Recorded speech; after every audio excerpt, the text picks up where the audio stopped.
গত ক্লাস পর্যন্ত আমরা স্যার আপনার আওয়াজগুলো স্যার ছোট ছোট আসতেছে, বোঝা যাচ্ছে না।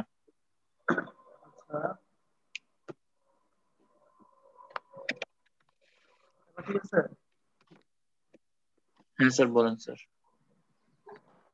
আচ্ছা আজকে অ্যান্টিহিস্টামিনটা পড়বো আর কি আমরা ইনশাআল্লাহ। হিস্টামিন তো গত ক্লাসে আলোচনা করেছে, অ্যান্টিহিস্টামিন কিছু অংশ আলোচনা করছিলাম, তো আজকে বাকি ইনশাআল্লাহ পড়বো। প্রথমে হচ্ছে অ্যান্টিহিস্টামিন। ঠিক আছে, অ্যান্টিহিস্টামিনের দুইভাবে বলা যায়, অ্যান্টিহিস্টামিন অথবা হিস্টামিন অ্যান্টাগনিস্ট। ঠিক আছে, অ্যান্টিহিস্টামিন অথবা হিস্টামিন অ্যান্টাগনিস্ট। অ্যান্টিহিস্টামিন বা হিস্টামিন অ্যান্টাগনিস্ট কি জিনিস?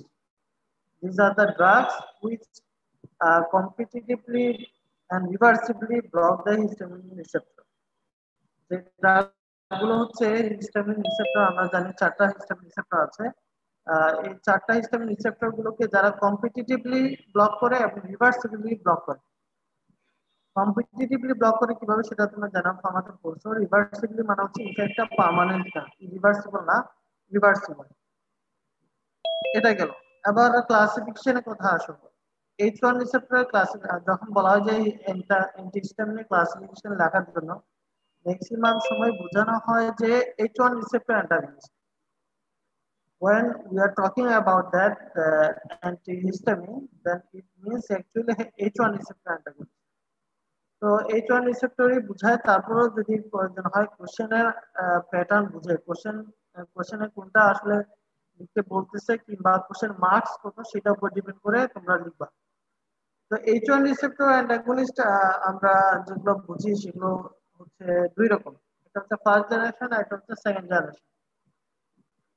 ফার্স্ট জেনারেশনে কোনগুলো আছে যেগুলো ইম্পর্টেন্ট সেগুলোই বলতেছি আমি তোমাদেরকে।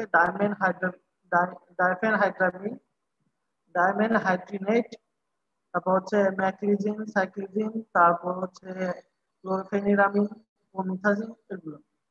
ঠিক আছে, ডাইমেনহাইড্রিনেট, ডাইফেনহাইড্রামিন, ম্যাক্রিজিন, প্রোমিথাজিন, সাইক্লিজিন, ক্লোরোফেনিরামিন, এগুলো হচ্ছে ফার্স্ট জেনারেশন অ্যান্টিহিস্টামিন।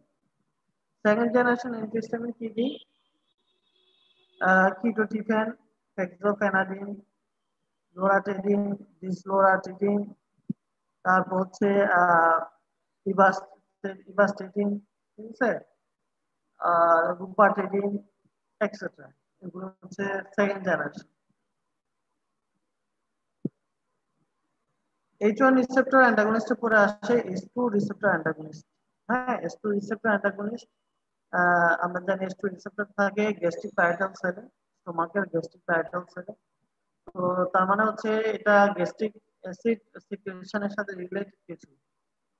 তো সেগুলোর মধ্যে কি কি আছে? চারটা: cimetidine, ranitidine, famotidine, nizatidine. Cimetidine, famotidine, ranitidine, nizatidine. Cimetidine আর নিজাটিডিনটা আমাদের এখানে ইউজ হয় না বা তৈরি হয় না। সিমেটিডিনটা ইউজ হইতো আগে, এটা সাইড এফেক্টের কারণে এটা ব্যান করে দেওয়া হয়েছে। রেনিটিডিন আর ফ্যামোটিডিন ব্যবহার করা হতো আগে। মাঝখানে গত বছর যে জিনিসটা হলো যে ফ্যামোটিডিন এবং রেনিটিডিনের যে ম্যাটেরিয়ালস গুলো ইউজ করা হয় ওগুলোর মধ্যে কার্সিনোজেন পাওয়া গেছে, অর্থাৎ কার্সিনোজেন ক্যান্সার তৈরি করে এমন কিছু জিনিস পাওয়া গেছে। তারপরও এটা এখনো ইউজ হয়, কিছু কিছু ক্ষেত্রে ইউজ হয়। তো এখন একটা জিনিস পড়বো আমরা যে ফার্স্ট জেনারেশন তারপরে S3 রিসেপ্টর অ্যান্টাগনিস্ট আছে। S3 রিসেপ্টর অ্যান্টাগনিস্ট খুবই রেয়ার আর কি, মানে এটা নিয়ে কোশ্চেন কেউ ধরে না, তারপর বলে দিই কারণ যদি বলা যায় না ধরতে পারে। এটা হচ্ছে থায়োপ্যারামাইড এবং ইমপ্রোমেডিন। আমি লিখে দিচ্ছি যাতে তোমাদের কষ্ট না।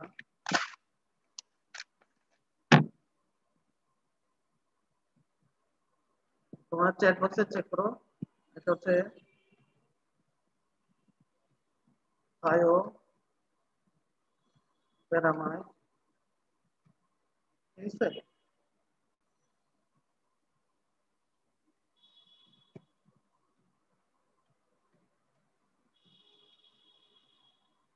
থায়োপ্যারামাইড এবং ইমপ্রোমেডিন, এই দুইটা হচ্ছে S3 receptor antagonist. S3 receptor antagonist. আর H4 রিসেপ্টর অ্যান্টাগনিস্ট এখন পর্যন্ত ডেভেলপ হয়নি, ঠিক আছে, বা আমার জানা মতে না। এবার আসো ফার্স্ট জেনারেশন এবং সেকেন্ড জেনারেশন অ্যান্টিহিস্টামিন বলতে কি বুঝি, মানে এটা আসলে কেন ফার্স্ট জেনারেশন আসলো বা কেন সেকেন্ড জেনারেশন, এটার কিছু ক্যারেক্টারস আছে, এগুলো মনে রাখতে হবে। ফার্স্ট জেনারেশনের অ্যান্টিহিস্টামিন গুলো হচ্ছে highly lipid soluble. First generation antihistamine কি হাইলি লিপিড সলিউবল। আমরা কি জানি হাইলি লিপিড সলিউবল হওয়ার মানে হচ্ছে র্যাপিডলি অ্যাবজর্ব, র্যাপিডলি অ্যাবজর্ব, খুব দ্রুত অ্যাবজর্ব হবে। তাহলে এটা যদি দ্রুত অ্যাবজর্ব হয়, ওয়াইডলি ডিস্ট্রিবিউটেড হবে, মানে বডির ম্যাক্সিমাম জায়গায়, বিভিন্ন জায়গায় পৌঁছায় যাবে, ডিস্ট্রিবিউশন বেশি হবে। আর লিপিড সলিউবল বেশি হওয়ার কারণে কি হবে, সেন্ট্রাল নার্ভাস সিস্টেমে সে এন্টার করতে পারবে, can enter into central nervous system. আর সেন্ট্রাল নার্ভাস সিস্টেম, আর এটা গেল একটা র্যাপিডলি যেহেতু কাজ হয়, তাহলে এটার অ্যাকশন কি হবে, শর্টার অ্যাকশন। তাহলে একটা একটা দিয়ে তোমরা মনে রাখতে পারবে, একটার সাথে একটা, একটা জিনিস মনে রাখলে সবগুলো মনে রাখতে পারবে। হাইলি লিপিড সলিউবল, আচ্ছা যদি হাইলি লিপিড সলিউবল হয় তাহলে অ্যাবজর্পশন কি হবে, র্যাপিডলি অ্যাবজর্পশন হবে। র্যাপিডলি অ্যাবজর্পশন হলে ডিউরেশন কি হবে, ড্রাগের শর্ট অ্যাকশন কি হবে, শর্ট অ্যাকশন হবে। ডিস্ট্রিবিউশনটা কেমন হবে, ওয়াইডলি ডিস্ট্রিবিউশন হবে। আর লিপিড সলিউবল বেশি হওয়ার কারণে সেন্ট্রাল নার্ভাস সিস্টেমে ঢুকতে পারবে। পাঁচটা বৈশিষ্ট্য, ইম্পর্টেন্টলি পাঁচটা ক্যারেক্টারিস্টিক্স, যেটা আসলে জেনারেশনটাকে ডিফারেন্সিয়েট করে আর কি। তাহলে সেকেন্ড জেনারেশনটা কি হবে, তার অপোজিট হবে, less lipid soluble, less lipid soluble second generation. তাহলে রেডিলি অ্যাবজর্ব হবে না, অ্যাবজর্পশন একটু কম হবে। তারপর হচ্ছে অ্যাকশন কিরকম হবে, লং অ্যাকশন হবে, long duration of action. Central nervous system কি ঢুকতে পারে, ঢুকতে পারে না। তো ঢুকতে না পারলে সিডেশন বেশি হবে না কম হবে, সিডেশন কম হবে। তারপরে আর আরেকটা জিনিস বলা হয় না, সেটা হচ্ছে যে তোমার ওদের কিছু অ্যান্টি মাস্কারিনিক ইফেক্ট আছে, এটা আমরা একটু পরে আসবো। অ্যান্টি মাস্কারিনিক ইফেক্ট বা অ্যান্টিকোলিনার্জিক ইফেক্ট, হ্যাঁ, অ্যান্টিকোলিনার্জিক ইফেক্টও থাকে, যেমন ড্রাই মাউথ, তারপর হচ্ছে ব্রঙ্কাল সিক্রেশন ঠিক হয়ে যাওয়া, কনস্টিপেশন হওয়া, পেস্টাইটিস কমে যাওয়া ইত্যাদি। তো এই জিনিসগুলো কি হয়, কম ইফেক্টটা কম হয়। এটা হচ্ছে ফার্স্ট জেনারেশন আর সেকেন্ড জেনারেশনের মধ্যে ডিফারেন্স। অ্যান্টিহিস্টামিনকে যদি কোনো কোশ্চেন জিজ্ঞেস করে ভাইভাতে বা রিটেনে আসে, মোস্ট ইম্পর্টেন্ট হচ্ছে এটা। খুব কম কোশ্চেন আসবে যে বলবে যে অ্যান্টিহিস্টামিনের ফার্মাকোলজিক্যাল ইফেক্ট গুলো কি কি, এই ধরনের কোশ্চেন খুব কম আসবে। ম্যাক্সিমামই আসবে এটা যে ফার্স্ট জেনারেশন এবং সেকেন্ড জেনারেশন অ্যান্টিহিস্টামিনের মধ্যে ডিফারেন্স কি। অথবা বলতে পারে যে কেন second generation antihistamine first generation antihistamine থেকে ভালো। আমরা স্বাভাবিকভাবেই ক্যারেক্টার গুলো দেখে বুঝতেছি যে সেকেন্ড,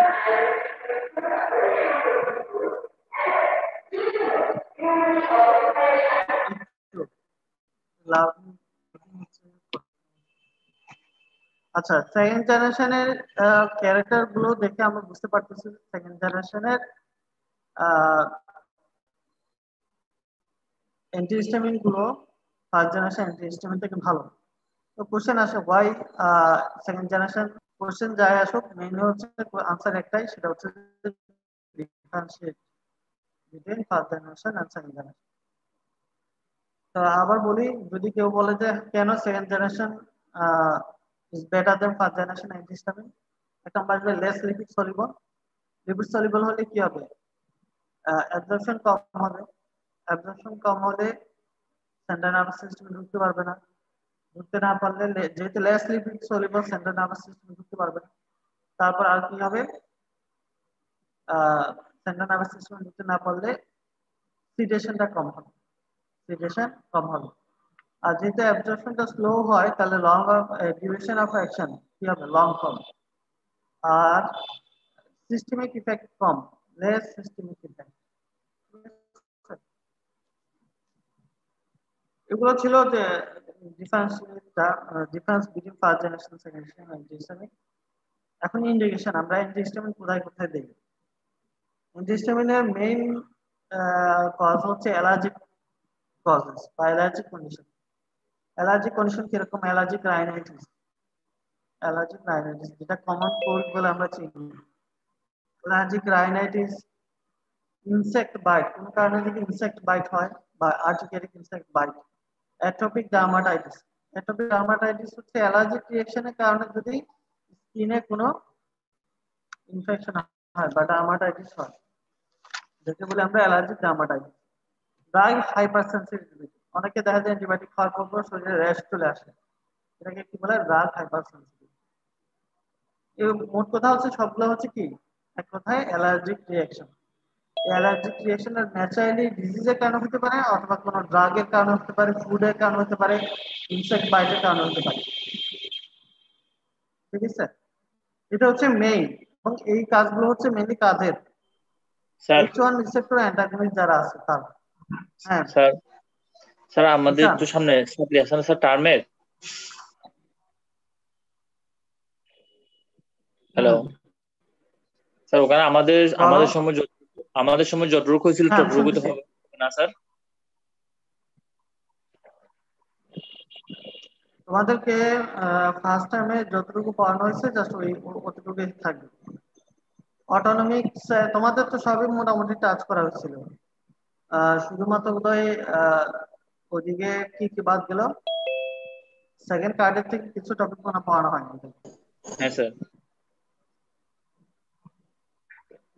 ওই অ্যান্টিপ্লাটিলেট, অ্যান্টি এনজাইনাল, অ্যান্টি অ্যান্টি কোগুলেন্ট এগুলো অ্যানজাইনাল। একটু পড়ানো হয়নি। তো ওগুলা না বাদে, স্যার, হ্যাঁ হ্যাঁ হ্যাঁ, ওগুলা বাদে বাকি যেগুলো ছিল সেগুলো থাকবে। মানে আমাদের আমাদের যেগুলো হয়েছিল ওগুলি হবে আর কি। হ্যাঁ হ্যাঁ, ওগুলোই হবে। কোশ্চেন খুব সহজ করবে, সহজ হবে। এবং ভাইভাতে আমরা অত বেশি ঝামেলা করবো না। মৌলিক বিষয় যেগুলো যেগুলো খুব বেসিক কোশ্চেন, যেগুলো না পারলে একেবারেই না, এই ধরনের কোশ্চেন গুলো পারলেই আমরা পাস করে দিই। আমাদেরকে আটকে রেখে তো আমাদের লাভ নেই, ঠিক না? তাও আবার তোমাদের তো ফেলের হার খুব কম, অল্প কয়েকজন ফেল করছো। আর আরেকটা কথা হচ্ছে, যাদের ডিউ বাকি আছে ওরা ডিউ ক্লিয়ার করে ফেলবা, না হলে হয়তো পরীক্ষায় সমস্যা হতে পারে। আমরা তো আমাদের লিস্ট পাঠাই দিব, কিন্তু পরীক্ষা বসতে পারা না পারা এটা ওইটা উপর ডিপেন্ড করবে। আচ্ছা, যেটা বলতেছিলাম যে ইন্ডিকেশন গুলো কি কি আমরা সেকেন্ড জেনারেশন অ্যান্টিহিস্টামিন কোথায় কোথায় ইউজ করি। এটা হচ্ছে অ্যালার্জিক কন্ডিশন, এবং এটা মেইনলি কাদের কাজ? এটা হচ্ছে ফার্স্ট জেনারেশন, সরি মানে H1 রিসেপ্টর অ্যান্টাগনিস্ট। এগুলো ছাড়াও আরো কিছু আছে, যে- যেগুলো হচ্ছে যেমন মোশন সিকনেস বা ভেস্টিবুলার ডিস্টারবেন্স বলে। মোশন সিকনেস এবং ভেস্টিবুলার ডিস্টারবেন্স, এর মধ্যে একজন বলছিল যে মোশন সিকনেস কি জিনিস। It is a condition which is the sickness of regarding motion, মোশনের সাথে রিলেটেড একটা সিকনেস। ক্যারেক্টারাইজড বাই কি কি ক্যারেক্টার থাকে? নৌসিয়া, ভমিটিং, ভার্টিগো। হ্যাঁ, এই তিনটা জিনিস থাকে। তার মাথা ঘুরাবে, নৌসিয়া হবে, ভমিটিং হবে। এবং এটা হয় কিসের কারণে? ভেস্টিবুলার ডিস্টারবেন্সের কারণে। আমরা জানি ইনার ইয়ারে, হ্যাঁ ইনার ইয়ারের মধ্যে ভেস্টিবুলার সিস্টেম থাকে, ওখানে কোনো প্রবলেম হলে এই মোশন সিকনেসটা হয়। তো এই ক্ষেত্রে আমরা কিছু অ্যান্টিহিস্টামিন ইউজ করি। যেমন কি কি ইউজ করি? ডাইফেনহাইড্রামিন, হ্যাঁ প্রোমিথাজিন, ম্যাকলেজিন। ডাইফেনহাইড্রামিন, প্রোমিথাজিন, ম্যাকলেজিন, এগুলো আমরা কিসে ইউজ করি? মোশন সিকনেস ইউজ করি। তারপরে নৌশিয়া, ভমিটিং, আমরা অ্যান্টিহিস্টামিনের ক্লাসিফিকেশনে মানে প্রথম একটা চার্ট দেখাচ্ছিলাম তোমাদের, ওখানেও দেখছো তোমরা নৌশিয়া ভমিটিং এর জন্য কি কি ইউজ করা হয়।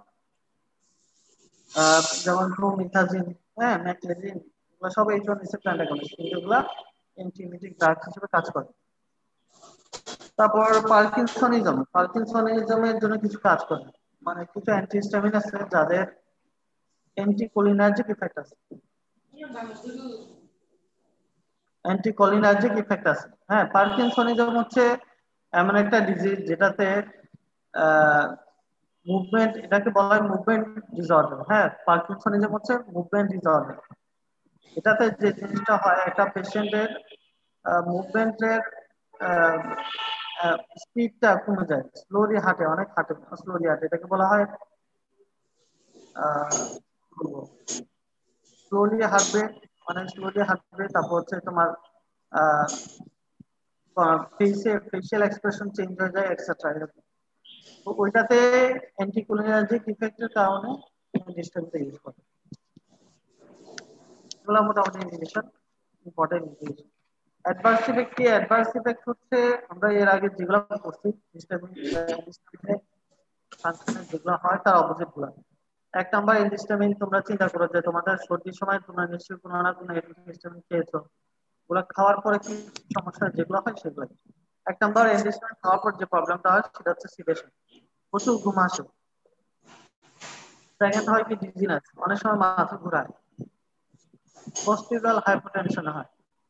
কি হয়? পোস্টিউরাল হাইপোটেনশন হয়। এগুলো হচ্ছে কার্ডিওভাস্কুলার পরে। Atropine like effect, atropine like effect আমরা কি জানি? অ্যান্টিকোলিনার্জিক ড্রাগ কি? অ্যাট্রোপিন হচ্ছে অ্যান্টিকোলিনার্জিক ড্রাগ। অ্যাট্রোপিনের লাইক ইফেক্ট কিছু হয় কিরকম? যেমন ড্রাইনেস, ড্রাইনেস অফ মাউথ, মুখ শুকায় যাবে। কনস্টিপেশন হয়। আমরা কি জানি যে H1 রিসেপ্টর যদি স্টিমুলেট হয় তাহলে ডায়রিয়া হওয়ার কথা। আমি যদি ব্লকার দেই তাহলে কি হবে? যে অ্যামাউন্টটা কমে গিয়ে কনস্টিপেশন হবে, উল্টা। তারপর হচ্ছে ইউরিন, ইউরিনের ক্ষেত্রে হবে রিটেনশন অফ ইউরিন, অর্থাৎ মিক্সচারেশনটা ক্লিয়ার হবে না। হ্যাঁ, প্রস্রাব থাকবে, প্রস্রাব বের হবে না, ঠিকমতো করতে পারবে না। তারপর হচ্ছে ব্লাড ভিশন। হ্যাঁ, ব্লাড ভিশন। এই বাচ্চাদের ক্ষেত্রে একটা হয় কি এক্সাইটেশন হয়, অনেক সময় বাচ্চারা একটু অস্থির হয়ে যায়। ঠিক আছে, এটা শুধু বাচ্চাদের ক্ষেত্রে দেখা যায়। অনেক অনেক ড্রাগের ক্ষেত্রে দেখা যায় যে বাচ্চারা অস্থির হয়ে যায় এবং কনভালশন পর্যন্ত হতে পারে। হ্যাঁ, কনভালশন পর্যন্ত হতে পারে যদি ডোজ বেশি হয়, কিন্তু এগুলো খুব রেয়ার, এটা কমন না। ঠিক আছে। আচ্ছা, তাহলে এগুলো গেল H1 receptor antagonist related. H2 receptor অ্যান্টাগনিস্টের মধ্যে সবগুলাই মোটামুটি বলা হয়েছে, তেমন কিছু জানার প্রয়োজন না। এখান থেকে শুধু একটাই জানবা যে H2 রিসেপ্টর কি করে গ্যাস্ট্রিক অ্যাসিড সিক্রেশন বাড়ায়। অর্থাৎ H2 রিসেপ্টরটাকে যদি অ্যাক্টিভেট করে দেয়, স্টিমুলেট করে, তাহলে গ্যাস্ট্রিক অ্যাসিড সিক্রেশন বেশি হবে এবং জিআই মর্টালিটি বেড়ে যাবে। এখন আমি যদি H2 রিসেপ্টর অ্যান্টাগনিস্ট দিই, আসলে H2 রিসেপ্টর অ্যান্টাগনিস্টটা দেওয়া হয় আমাদের দেশে ম্যাক্সিমাম ক্ষেত্রে পেপটিক আলসার ডিজিজ, মানে গ্যাস্ট্রিক অ্যাসিডিটি কমানোর জন্য। বুকে জ্বালা পোড়া আছে বা স্টোমাকে বার্নিং হচ্ছে, হার্টবার্ন হয়, তো যাদের গ্যাস্ট্রিক অ্যাসিডিটির প্রবলেম থাকে তাদের জন্য এটা দেওয়া হয়। তো কিভাবে অ্যাসিডিটিটা কমায় এটা জানাটা খুব ইম্পর্টেন্ট। এক নম্বর হচ্ছে অ্যাসিড সিক্রেশন কমায় কিভাবে? হিস্টামিন কয়টা জিনিসকে ব্লক করে, আমরা এর আগে বলছি। ওখানে এসটি রিসেপ্টর যদি অ্যাক্টিভেট হয় তাহলে কি হবে? হিস্টামিন রিলিজ হবে। হিস্টামিন ব্লক, তার মানে এক নম্বর হচ্ছে হিস্টামিন ব্লক করবে। দুই নম্বর, হিস্টামিনটা কি কি কিছু জিনিসকে অ্যাক্টিভেট করে, মানে সিক্রেশন বাড়াবে। এক নম্বর গ্যাস্ট্রিন হরমোন, যেটা গ্যাস্ট্রিন হরমোন সিক্রেশন বাড়াবে, তাহলে গ্যাস্ট্রিন হরমোনের অ্যাক্টিভিটিটাকে কি করে? ব্লক করে। তারপর হচ্ছে ভ্যাগাল স্টিমুলেশন। ভ্যাগাস, আমরা জানি যে স্টোমাকে ভ্যাগাস নার্ভের সাপ্লাই আছে, ভ্যাগাস স্টিমুলেশনটাকে ব্লক করে। কোলিনোমাইমেটিক ড্রাগের এগেইনস্টে কাজ করবে। অনেক পেশেন্ট কোলিনোমাইমেটিক ড্রাগ যদি খায় তাহলে এটাকে ব্লক করে। এটা গেল একটা। আর দুই নম্বর পদ্ধতি হচ্ছে পেপসিন অ্যাসিড সিক্রেশনটাকে কমায়। আমরা এর আগে পড়ছি পেপসিনের সিক্রেশন বাড়ায় কে? রিসেপ্টর যদি স্টিমুলেট হয়, তাহলে H2 রিসেপ্টর ব্লকার যদি, তাহলে কি হবে? পেপসিন সিক্রেশন কমে যাবে। তারপর হচ্ছে ওখানে এন্টারক্রোমাফিল সেল থাকে, প্যারাইটাল সেল থাকে, ওগুলো কি করে? ইন্টেনসিভ ফ্যাক্টর রিলিজ করে, সেগুলোও কি করবে? কমায় দিবে। তাহলে এই কয়েকটা পদ্ধতিতে সে কি করে সিক্রেশন কমায়।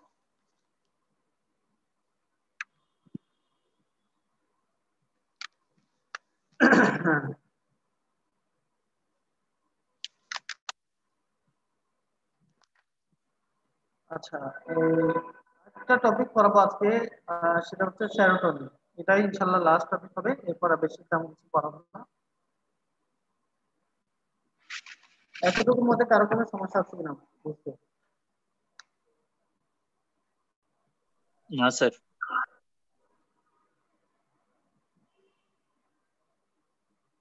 যদি কোনো কিছু না বুঝে থাকো বলো, পরে আবার আশিক নাকি স্যারকে গিয়ে বলবো না যে স্যার বুঝে নিয়ে গেছে, স্যার কি পড়াইছে।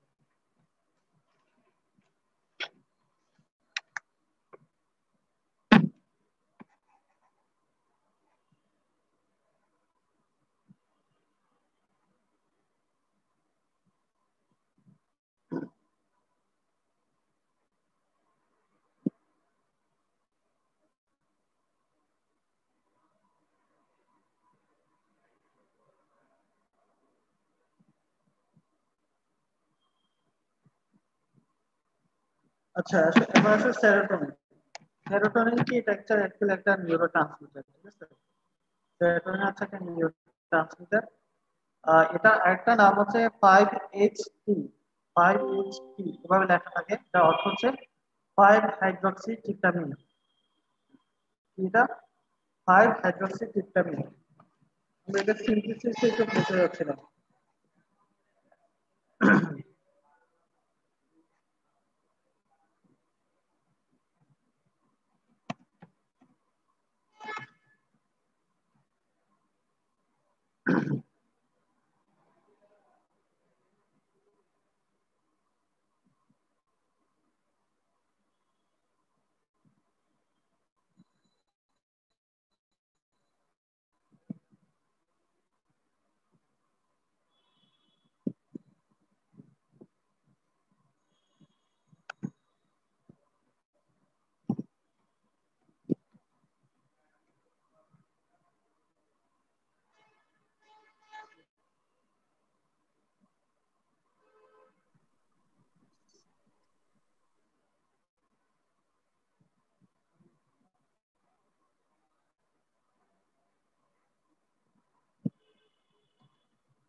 আচ্ছা দেখা যাচ্ছে তোমরা জি স্যার, দেখতে দেখা পাচ্ছ? যাচ্ছে স্যার। জি তোমরা স্যার। ছবিটা দেখতে পাচ্ছ? হ্যাঁ স্যার, দেখা যাচ্ছে স্যার। আচ্ছা এখানে মলিকুলার স্ট্রাকচার দেওয়া আছে, এত কিছু দেখার দরকার নেই, মলিকুলার স্ট্রাকচার গুলো দেখার দরকার নেই, তোমরা জাস্ট মেইন জিনিসগুলো দেখবা। হ্যাঁ, just যেগুলো দেখার দরকার just ওটাই দেখো। এখানে মার্ক করে দিচ্ছি। আচ্ছা কেন?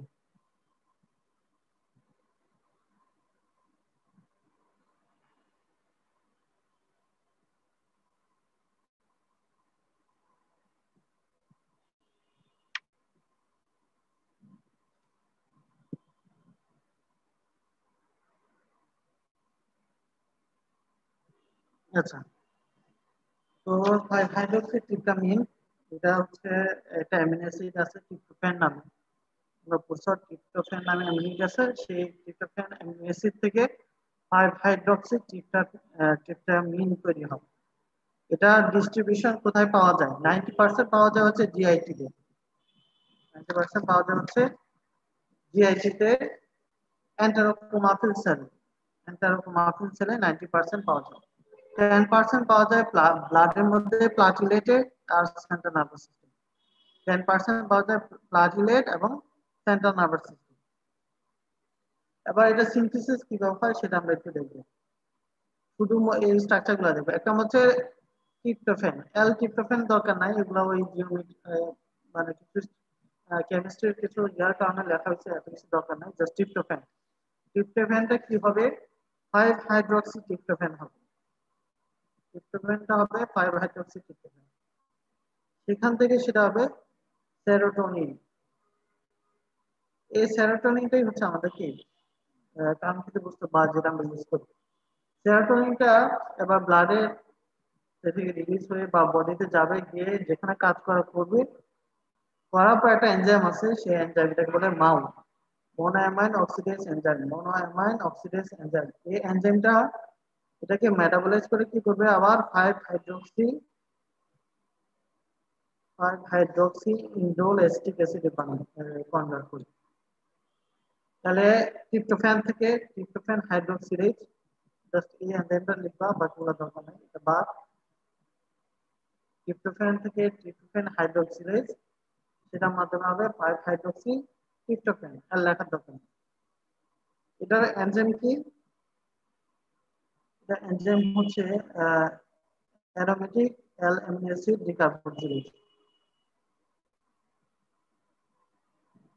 অ্যারোমেটিক অ্যামিনো অ্যাসিড ডিকার্বক্সিলেজ অথবা 5 হাইড্রোক্সি ট্রিপ্টোফ্যান ডিকার্বক্সিলেজ, এই দুইটা এনজাইম। তারপর সেরোটোনিন তৈরি হবে। সেরোটোনিন কি করবে? তার বডিতে যে ফাংশন, সে ফাংশন গুলো করবে, করার পর মনোঅ্যামাইন অক্সিডেজ এনজাইমটা এটাকে মেটাবলাইজ করে 5 হাইড্রোক্সি ইন্ডোলে অ্যাসিটিক অ্যাসিডে কনভার্ট। এটা হচ্ছে মোটামুটি সিনথেসিস। এবং এটাই এর চেয়ে বেশি খুব বেশি জানার প্রয়োজন নাই। এই 5 হাইড্রোক্সি ট্রিপ্টোফ্যান রিসেপ্টর হচ্ছে আবার দুই রকম, সরি 3 রকম। এটা হচ্ছে 5s2 1, 5s2, এটা হচ্ছে 5s2 1, তারপর হচ্ছে 5s2 রিসেপ্টর, 5s2 রিসেপ্টর। মানে হচ্ছে 5 hydroxy tryptophan 1 receptor, 5 hydroxy tryptophan 2 receptor, 5 hydroxy tryptophan 3 receptor.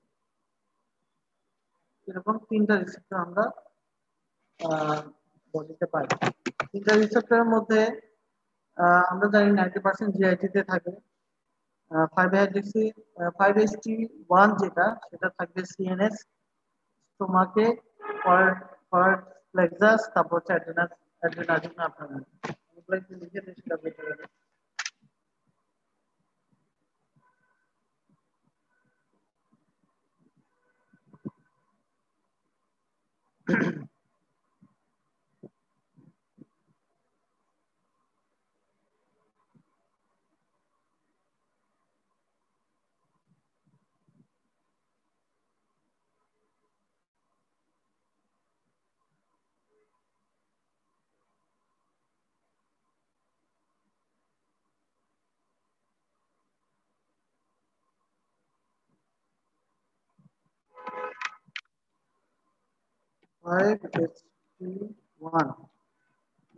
এটা থাকে কোথায়? Central nervous system, stomach,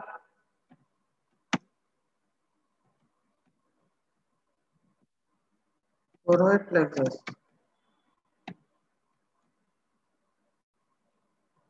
adrenergic nerve terminal.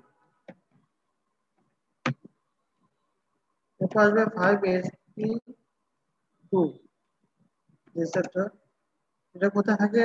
Central nervous system, smooth muscle, platelet. এরপর আসবে 5st3, এটা থাকে কোথায়? Peripheral nervous system.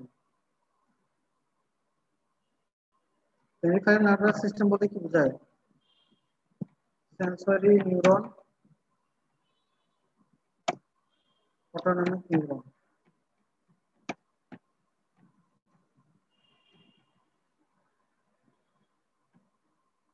এই জায়গাগুলোতে এটা থাকে। এটার লোকেশন গুলো জানার উপকারিতা হচ্ছে, এটা যদি জানি ওরা কোথায় থাকে, তাহলে আমি বুঝতে পারবো যে এটা কাজগুলো কেন কিরকম হচ্ছে। এবার আসো আমরা এই রিসেপ্টরের লোকেশন গুলোকে সামনে রেখে কাজগুলো দেখি। সেরোটোনিনের ফাংশন হচ্ছে কার্ডিওভাস্কুলার সিস্টেমের উপরে কি, সেটা আগে একটু দেখি। কার্ডিওভাস্কুলারের মধ্যে আমরা জানি যে ব্লাড ভেসেল থাকে। ব্লাড ভেসেলের উপরে ওর কাজগুলো হচ্ছে সবচেয়ে বেশি। কারণ 5 রিসেপ্টরে দেখো এগুলো কোথায় থাকে? স্মুথ মাসেল থাকে। আমরা জানি ব্লাড ভেসেল গুলো তৈরি হয় স্মুথ মাসেল দিয়ে। এখানে যে জিনিসটা করবে সেটা হচ্ছে দুইটা অংশ। একটা হচ্ছে প্রি ক্যাপিলারি ভেসেল। আমরা জানি ক্যাপিলারি আগে কি থাকে, প্রি ক্যাপিলারি ভেসেল, আর এটা হচ্ছে পোস্ট ক্যাপিলারি ভেসেল। ওরা কি করে? প্রি ক্যাপিলারি ভেসেল গুলাকে ডাইলেশন করে, পোস্ট ক্যাপিলারি ভেসেল গুলোকে কন্ট্রাকশন করে। ঠিক আছে? তাহলে কি হলো? প্রি ক্যাপিলারি ভেসেল গুলোকে ডাইলেশন করবে, তাহলে কি হবে? অনেক ব্লাড এসে জমা হবে। পোস্ট ক্যাপিলারি গুলা কি করবে, কন্ট্রাকশন করবে, তাহলে ব্লাড গুলো দ্রুত বের হয়ে যাবে। এরপর দেখো কি আছে, 5HT2 তে আছে প্লাটিলেট। প্লাটিলেট কি হবে, প্লাটিলেট এগ্রিগেশন হবে, মানে প্লাটিলেট এগ্রিগেশন হয়ে জমাট বেড়ে যাবে, প্লাটিলেট এগ্রিগেশন বলে এটাকে। আরেকটা ইফেক্ট আছে, এটাকে বলা হয় কার্ডিওভাস্কুলার ইফেক্টের খুব ইম্পর্টেন্ট একটা ইফেক্ট, যে বলা হয় যে সেরোটোনিনের ট্রাইফেজিক ইফেক্ট বলে একটা কথা আছে। ট্রাইফেজিক ইফেক্ট বা ট্রাইফেজিক অ্যাকশন।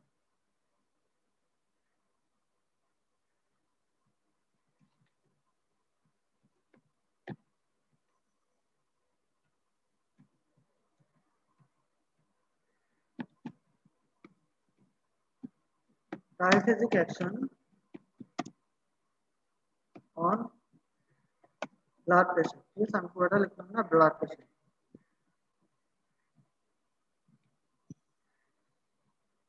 এক নম্বর হচ্ছে, প্রথমে কি হবে, ইনিশিয়ালি হাইপোটেনশন হবে।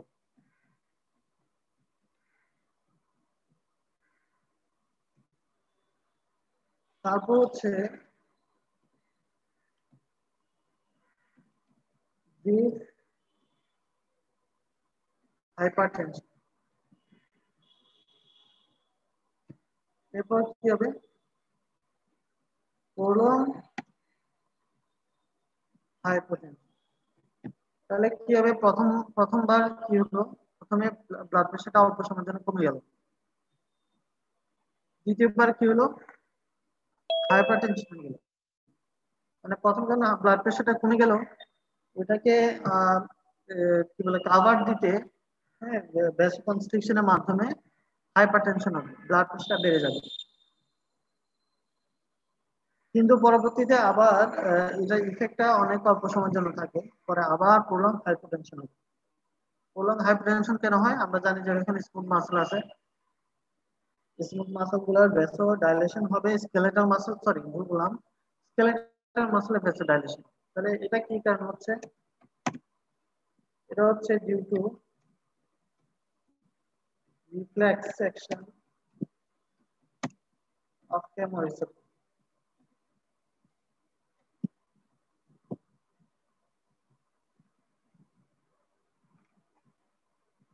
দিস হাইপারটেনশন কেন, ডিউ টু ভ্যাসোকনস্ট্রিকশন।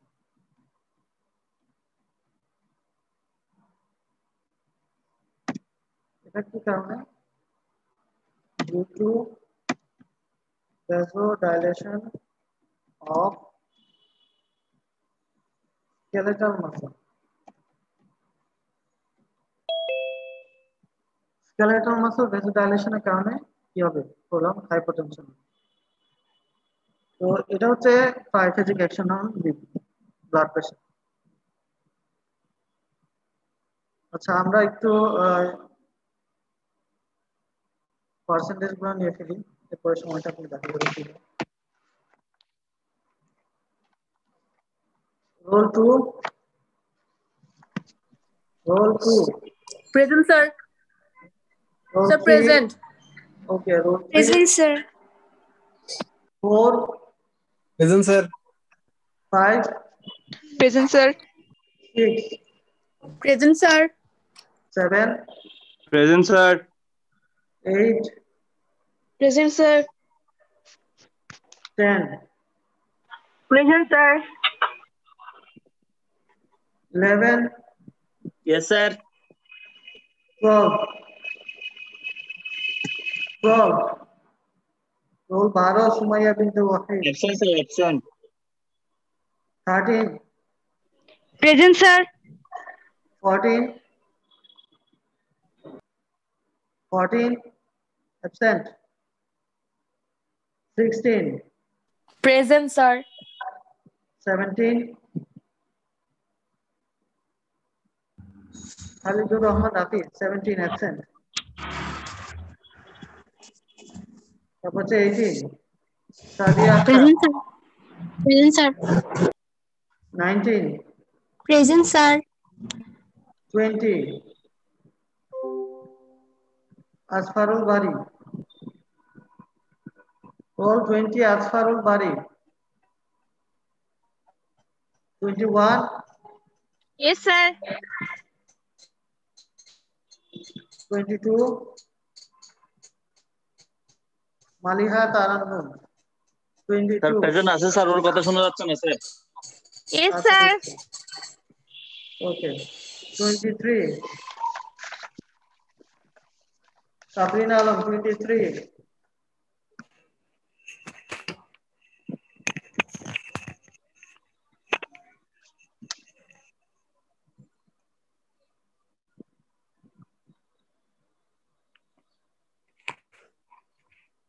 আচ্ছা, মালিয়া তারান্নম প্রেজেন্ট এসে 23, absent. 24, Present, sir. 25, Present, sir. 26, 26,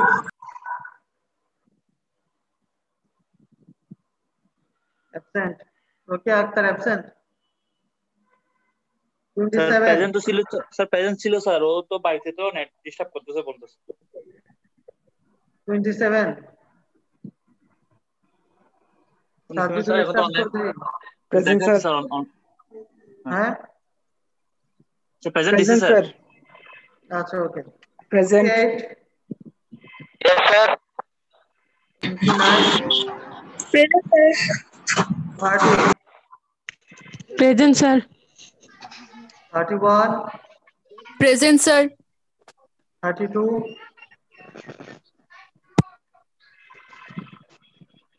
Maisha Ibnat, present.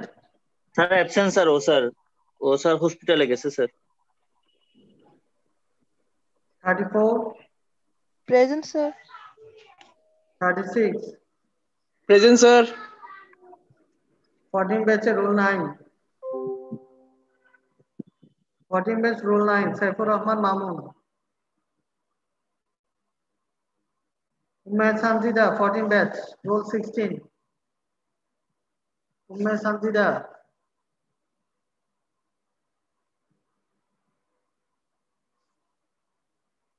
Roll 25, 14 batch.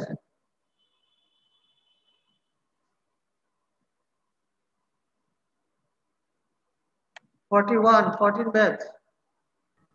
Yes, sir.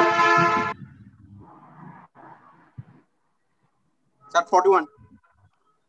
41. Suppose 47. Yes, sir. 47, 18 Shakiruddin. Yes, sir.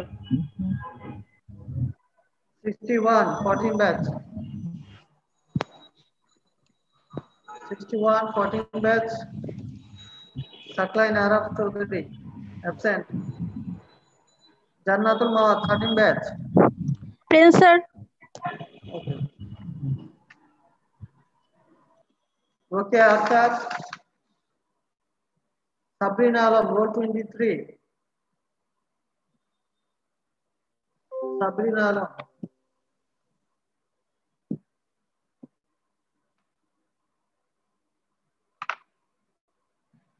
আচ্ছা, তাহলে আজকে আর সময় নিচ্ছি না, নেক্সট ক্লাসে বাকি অংশটুকু পাবো সেরোটোনিনের। Okay sir. ওকে। ওকে স্যার, আসসালামু আলাইকুম।